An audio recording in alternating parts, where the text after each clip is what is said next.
Is it possible to completely AFK win the new Wargames challenges without any traps? Hello guys, and welcome to another one of my Fortnite videos where I'm going to demonstrate that it is more than possible. I'm selecting to go in with the denied option and the husk swarm. This means that we're not going to get any exploders, no maze monsters, no lobbers, no nothing crazy, just very strong basic husks. And I'm using a constructor. I'm going to be showing you guys the build. So the way that I'm going to be doing this, the way that I have been doing this is just by standing, letting the husks smash themselves up against my repairing walls. You can choose to do what I'm doing here in the very first run through, and that is to go around and pick up the different time cheats if you want things to go a little bit faster. But because I was looking for a complete AFK, no-brain, casual game for tickets, for whatever kind of rewards we're gonna be getting, that's not really how I wanted to play it. I just wanted to show you guys here that you can run around and pick up these things if they aren't close to these crazy vortex twister things that will take you out if you aren't careful.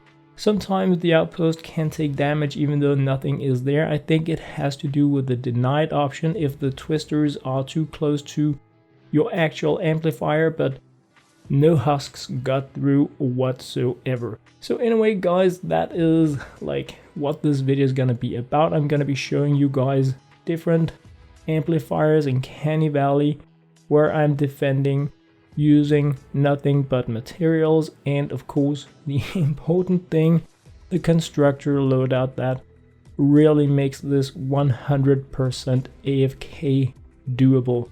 Smash that button, like and subscribe. So this is my hero loadout. I have the mega base, obviously I have recycling so that I can get about 2,000 of each recycling resource every game, fully contained, frozen castle, power modulation, feel the base, and lofty architecture. Feel the base is completely useless, but I didn't really have anything else of interest I could put in there, so you know, it's just there for reference. The important thing when you are going to be playing a mission like this is to have a lot of resources. I have spent about 10,000 resources on building every amplifier, and there is a very good reason for that. You can choose to just really block the husks at one point, but even though the husk AI it's not that clever, the husks are very good at finding a path towards the amplifier or the storm shield where they need to destroy as little as possible. So what this means is that if you neglect one side of your amplifier, of your base, they're just gonna move that way and like tear through your base wherever it is weakest. So you need to have a layer upon layer upon layer of walls, definitely metal if you can afford it. What I did was I started out with metal and to some degree stone, and then as I recycled these resources while I was playing, I just replaced things that were stone with metal so that my base got stronger every single time I did this. It appears that the actual storm shield can only be attacked from one direction.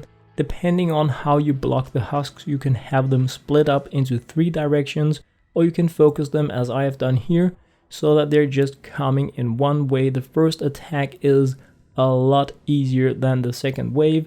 It is probably 3 times as hard the second wave, which means that you don't need to defend your actual storm shield as much as you do with the amplifiers. Another very important thing about the amplifiers is that depending on what amplifiers you have available, they're gonna be like attacked from multiple locations. My amplifiers have 2 attack areas, so 2 different directions the husks can come from for every single amplifier. So you really need to think about how you build your base, how you build your pathing, so that the husks won't just, you know, you're assuming they're going to be coming from west, but they're coming from, what do I know, south instead, and then it's gonna be a bit of a problem. So keep that in mind when you are creating your pathing blocks and when you are building your base. Build all the way around so that no matter where the husks are coming from, they're going to have to bash through several layers of walls, of like these railing kind of floors. It all really helps. If you look at the way I have designed my bases, you may see these somewhat angled walls, not the slants these that I have here, which is just like a wall where you have cut out half of it. And the reason why I have done that is because when the husks attack your base, there is a limited space and the husks can't stand in each other. So if they have nothing else to do, instead of just standing and waiting for it to be their turn to attack, I would rather have them attack a weaker wall so that they take damage, so that like they lose health, probably even die, giving the base even more time to regenerate before the next spawn arrives at the base. So it helps a lot, even though it seems a bit silly to have like a half wall somewhere that doesn't really do anything. It does something if it draws the husk's attention. So that can be like a really cool trick. But why even do this? Why make a base that you can just AFK win? There are like multiple reasons for this. Epic Games recently removed my casual fun in the game. They have changed the rewards on my favorite missions, the radar towers, the survivor missions, the encampments. They have removed the storm rewards for them. So all the missions that I enjoyed when I was just chillaxing in the game, not looking for like super hardcore crazy action, but just chillaxing time in the game that I love, I now get no rewards for that whatsoever.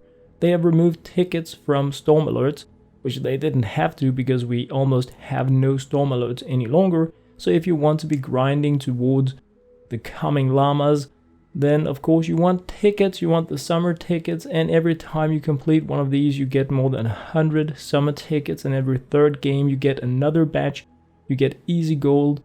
So it is a nice way to just farm up for the different llamas we're going to be getting in the game. It's a nice way to farm up gold, and it is a completely cost-free way to play. I'm not spending any ammunition, no durability on my weapons.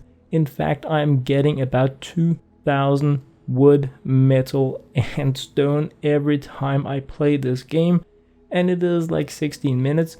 So in 16 minutes, that is less than normal missions. I'm getting gold, I'm getting tickets, and I'm getting some kind of rewards. And today it was 80 reperk, and it was less than 200,000 survivor experience points. I don't really need those two things, but perhaps tomorrow it's going to be pure drops of rain or something else that is a bit more interesting for me. So it is a very nice option to have, to just go in and farm if a really cool resource is added to the storm shield. Another reason is of course that I love crushing games. There is something about game mechanics that really drive me that I think is very interesting. So being able to AFK win the Canny Valley Wargames, that no matter what amplifier I get an attack from without doing anything, for me is winning the game. It is one of the ways you can win the game. I have completed all missions, I have all heroes, I have everything in the game, but I'm trying to push forward all the time to find new ways I can beat the game. And in being able to do this completely AFK is, in my opinion, winning the game. Sure, it cost me, I don't know, 70,000 resources, but I'm actually getting more resources each and every time I complete it, so that is like double winning the game. It's an over-win kind of thing. Next step is obviously going to be trying to do this with others to see if the husk power level scales up higher. Is it still doable? I'm going to be trying some of the other challenges, because Denied is a great challenge for this, because these twister vortexes don't damage the base, just as the tornadoes and the volcanoes and even the mist pods, they actually destroy the base. So you are playing here in the easiest option where you have all of the variables under control. That is pretty nice. It's step one. Step two is going to be trying to beat it with normal husks as well, so that sploders and mist monsters will be added to the equation at some point. If Epic Games is ever going to fix this and allow us to use traps, then, well, I mean, we can use traps. It's just not that fun. I think I burned 15 stacks of traps already. Playing with others, I have trapped up most of my twine peaks. I've trapped up my stonewood base, and I'm just burning crazy amounts of these traps because of tornadoes and volcanoes, and it feels very, very unrewarding to be investing high level traps that scale to a crazy low power level, deal no damage to husks, and the rewards are, well, as you can see, the rewards are AFK worthy, I guess is another way to put it.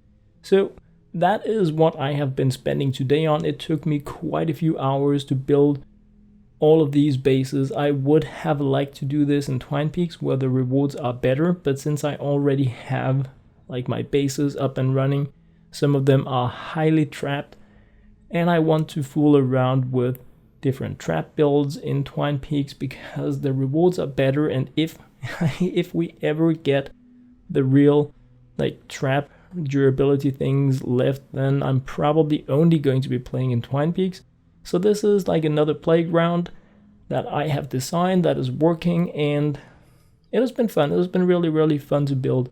If you guys would like me to make a video where I bash through the bases so that you can see like how the onions are inside the different layers, then put it down there in the comments. I don't mind making a video like that after the video. I can go through each and every one of the amplifiers, talk about the blockades, why I blocked in the different paths, all that kind of stuff. So yeah, it's an option. Put it down there if you are interested in that stuff.